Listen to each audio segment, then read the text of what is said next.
My name is Greg Shedd. I'm 19 from Ucaipa, California. When I was 16, I suffered a serious spinal cord injury playing football.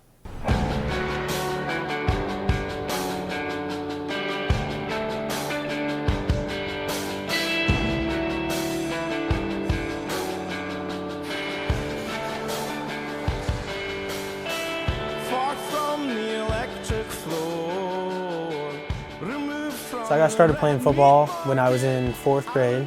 I think I was 10 years old. I had always played baseball, and I always wanted to play football since I was a little kid. The position I played was center, offensive line, more general. People, when you watch football on TV, it's the big guys up front who protects everyone else. I got out of school every day. My 6th period was actually football. So my 6th period of school was football for weight training, and then after school, sometimes we'd have time to go get lunch. Most of the time we didn't, and straight to practice. Practice until 8 or 9 at night, and then go home and eat, do some homework, and then go to sleep and start all over. So it basically encompassed my whole life. And a lot of times on the weekends we were doing stuff. During game weeks, we most of the time would have the weekends off, but before that, we pretty much always were even on the weekend practicing. So it basically encompassed most of my life. I first noticed something didn't feel right my sophomore year.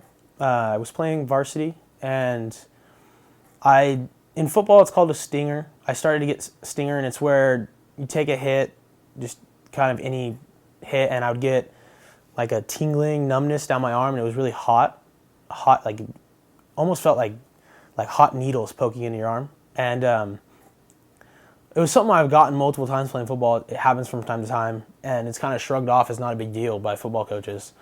So I just got 1 or 2, and it wasn't that big of a deal, I didn't feel like. And then I started where I'd get them probably once a night, and then it kind of escalated to where I was getting a few a night, then it got to like 5 or 6 of practice and games, the same amount. And I went to my trainer, and he didn't feel that it was that big of a deal.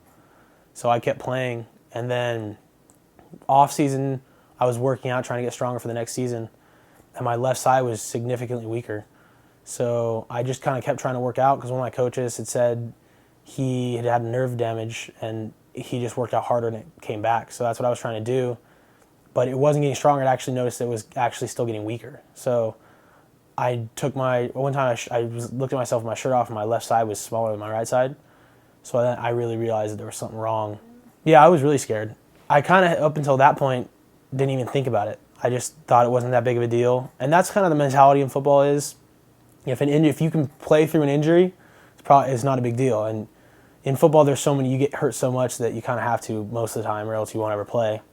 But, so I kind of just shrugged it off up until that point. But when I saw that I was actually smaller, and I realized how long it had been, I kept getting weaker, then I realized there was something really wrong, and I was really scared.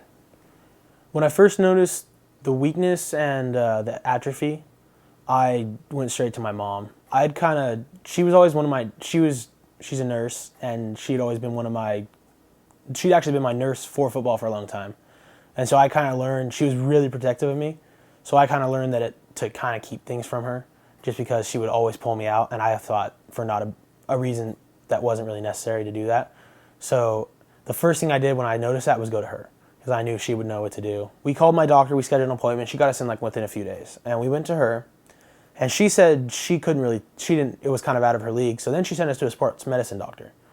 And when I went to her, she did tests like dull and sharp tests, where she would poke me one end of it was dull, the other end was sharp, and I couldn't even tell. All I could feel was pressure. I couldn't tell if it was sharp or not. So she told us that it was really serious. She got us into an emergency MRI within the next day or 2.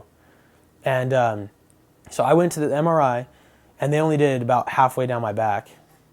And then a few days after that, when they first read the MRI, then they called me and told me I had to go to ER because they needed more MRI because they couldn't see everything. The injury was all the way down to the bottom of where they had pictured, so they didn't know how much more there was. So I went to the ER then and got another MRI, which was my full back. And that one was I was in there for an hour and 45 minutes. It was a really long MRI because they had to do contrast too.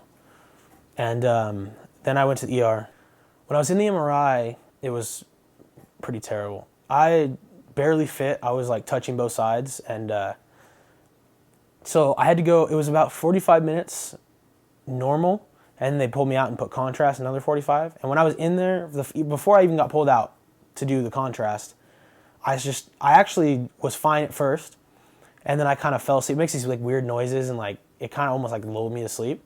And I fell asleep, and then I woke up just a few minutes later, and I just like I needed to move, and I like my legs were like a little numb because I was in a weird position, and yeah, I just actually like almost had like a panic attack. I was freaked out, and I've never had any claustrophobia or anything, but so I actually started to like wiggle my feet because I was the only thing that was sticking out, and they tell you can't move or else you ruin it, and then you have to restart.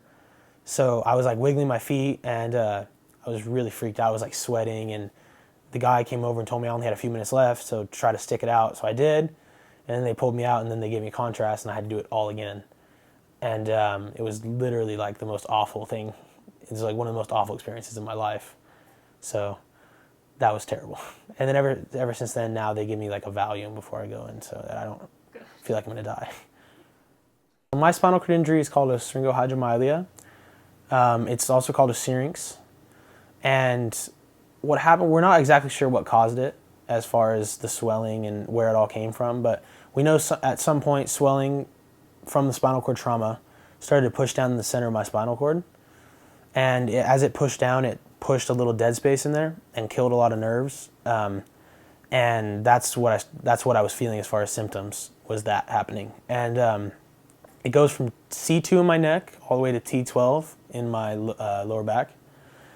So it's actually like really elongated and it's pretty thin. And the doctors told me that that's the only reason I can still walk, is that it spread itself out instead of kind of pooling. They said most of the time they see them pool a lot in one area. So I got lucky. Our first little thought might be brachial plexus injury. Brachial plexus is the nerves that run down from your neck through, I guess, like your trap area right here. And I don't know that much about it because it didn't end up being what it was. But from what I read something online, and one of my friends had one, and it was just like, if you have some kind of nerve damage in here, it can kind of pinch off some nerves flow to your arm.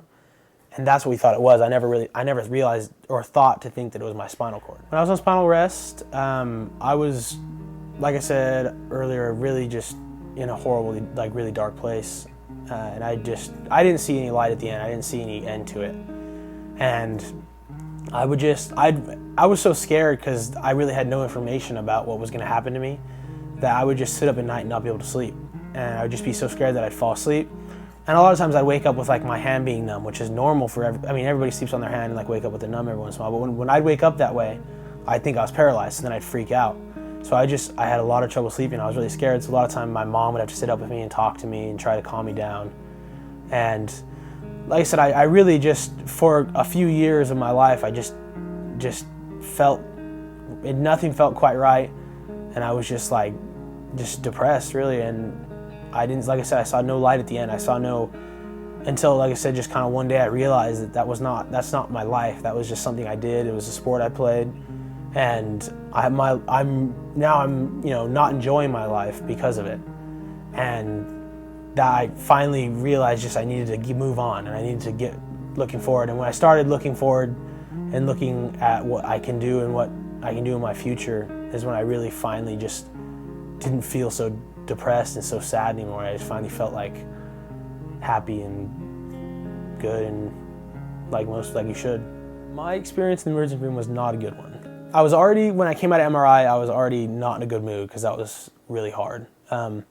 So the neurosurgeon, at the time I was like 16, so I had a pediatric neurosurgeon, not an adult, and there was only one at Loma Linda. And I can't remember if he was out of town or he was doing something. He was busy for some reason, so his resident came and saw me. And she was like on her way somewhere. I don't know. She was obviously not at work. She was all dressed up, and she came in to see me after the MRI results came in, and she had like her purse on her shoulder and was texting half the time. And I could just tell she did not want to be there, and she didn't care. And she just wanted to get done as quickly as possible and leave. And so she kind of just gave it to me blatantly, like, you have a spinal cord injury. She explained what it was, and she basically, I could tell, just kind of wanted to get out of there. And it was really terrible because it was like horrible news. And she just told me like, oh, you can never play football again. And that was at the time like the most important part of my life. And so she just told me that, which was like a horrible thing except for me to have to hear. Just like it was no big deal. And just like I could just tell she didn't care at all. So after a while, I just kind of stopped talking to her because she didn't want to be there and she wasn't even giving me any attention. So it was really, really bad experience.